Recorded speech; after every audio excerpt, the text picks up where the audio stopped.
sound of an airplane crashing at 3 a.m. God has no heads. The sound of the last air of 1,000 dying men. This is an empire's doing. The sound of equal feet marching in time with obliteration, a cadence to the duty of young men. The sound of a misinformed patriot is equal to an unfortunate misplaced grenade. The sound of detonating flares and burning hotels. The grunting of two men trying to destroy each other. The time lag of a war correspondent's speech.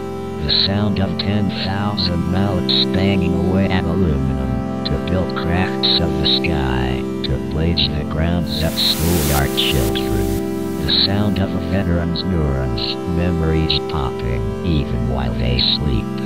The sound of funded murder, the sound of a parade that people are too guilt-ridden to attend, the sound of 100,000 cash registers opening in sequence, the sound of an instant's passing, the sound of the last coffin nail being hammered, the sound of me gazing into the infinite, and the belief that I cannot control anything.